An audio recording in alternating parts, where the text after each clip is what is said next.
When you think of Sparta, what's the first image that comes to mind? Is it King Leonidas and his 300 warriors, clad in bronze and crimson, making their legendary last stand at Thermopylae? That's the story we all know, the one etched into history and blockbuster films. We celebrate these heroes, the ones in the spotlight. But what about the unsung figures whose contributions were absolutely essential to that moment? Behind every one of those 300 warriors stood a woman who was just as forged in the fires of Spartan discipline. At Thermopylae, the world remembers the 300. But today, we're uncovering the crucial, often ignored narrative of the Spartan women. They were the true backbone of Sparta, and their story is just as compelling. Let's start by dismantling a common misconception. Spartan women were not simply confined to the home, waiting for their husbands to return from war. Their lives were devoted to the state from day one, just like the guys. Their journey began in the Agoge, the rigorous state-sponsored education system. Though their training was separate from the boys. While the boys were being molded into soldiers, the girls were being shaped into the formidable matriarchs of a warrior society.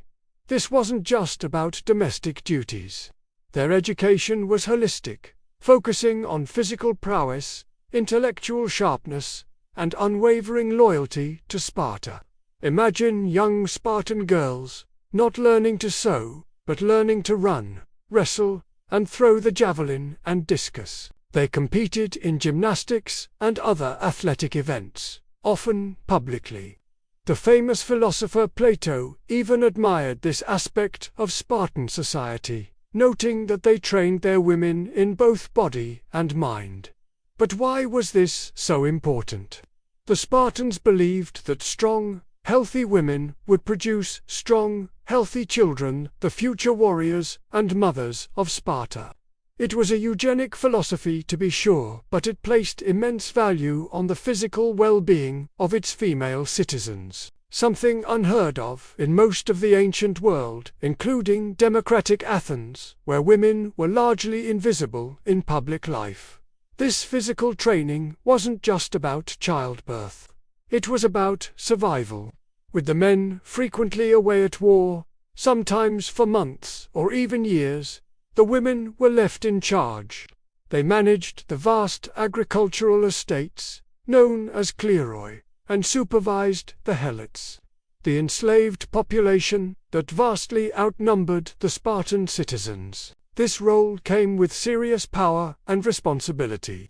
A weak or unfocused woman couldn't handle a restless workforce or defend against uprisings. The Spartan state needed its women to be resilient, capable, and utterly dependable. They were the guardians of the home front, ensuring that the entire Spartan system didn't collapse while the army was on campaign. But their training went far beyond the physical.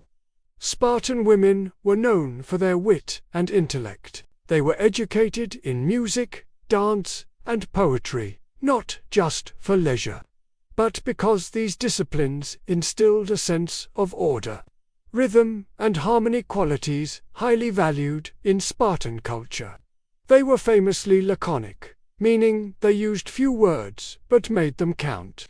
Plutarch, the ancient historian, recorded many of their sharp, cutting remarks.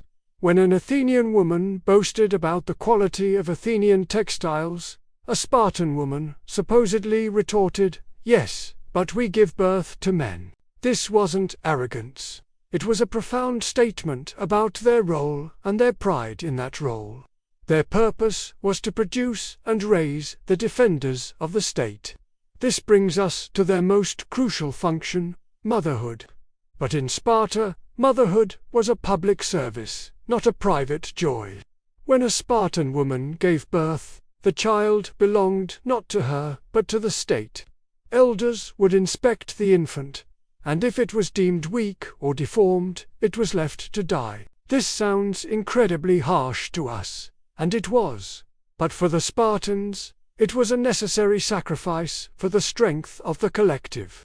The mother's role was to instill in her sons an absolute devotion to Sparta. The most famous Spartan maternal saying, passed down through generations, was "Return with your shield, or on it." This meant return victorious, carrying your shield, or return dead, carried upon it. There was no room for cowards who would drop their heavy shield to flee. This mindset was the very bedrock of the Spartan army's legendary discipline. So, let's circle back to Thermopylae. Why did Leonidas choose only 300 men who had sons to succeed them? The reason is deeply connected to the women.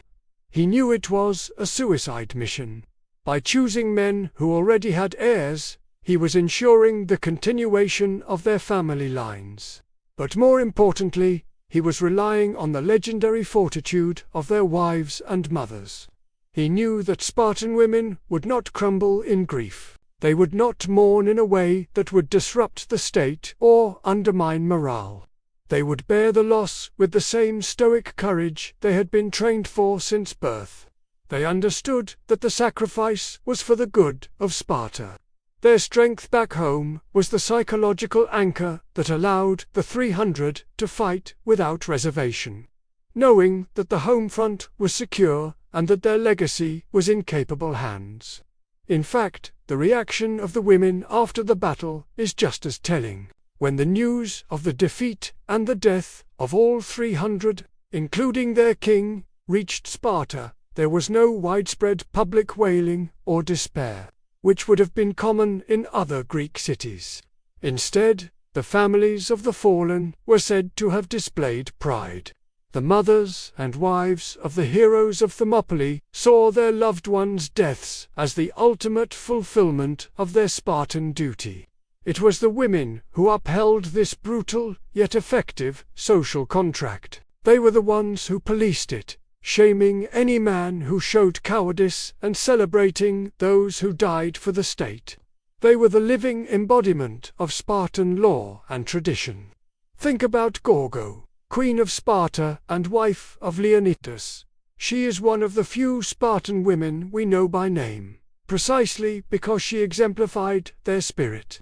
When a foreign diplomat asked her why Spartan women were the only women in Greece who could rule men, she famously replied, "Because we are the only women who give birth to men." There it is, again, that profound understanding of their unique and powerful role.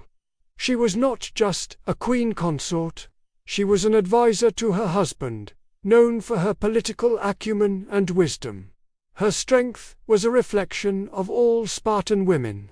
She, and the mothers, wives, and sisters of the 300, were the silent partners in the sacrifice at Thermopylae. The legacy of these Iron Ladies is the hidden foundation upon which Sparta's military fame was built. Without women who could manage estates, raise fearless children, and face catastrophic loss with unwavering resolve, the Spartan war machine would have ground to a halt. They were not on the front lines, but their influence was felt in every thrust of the spear and every locked shield in the phalanx. They were the keepers of the flame, the ones who ensured that the Spartan way of life, with all its harsh demands and glorious ideals, would endure. So, the next time you hear the story of the 300, remember it's only half the tale. The other half is the story of the thousands of Spartan women who made that sacrifice possible. They were athletes, managers, educators, and the ideological bedrock of their society. They weren't just behind the great men of Sparta. They were beside them, forging a legacy of strength and resilience that continues to fascinate us thousands of years later. The story of Sparta is not just a story of its warriors. It's the story of a people, and the women were its heart. Thanks so much for joining me on this dive into a lesser-known side of history. If you found this fascinating, make sure to hit that like button and subscribe to the channel for more untold stories from the ancient world. Let me know in the comments what you think about the role of Spartan women. See you in the next video.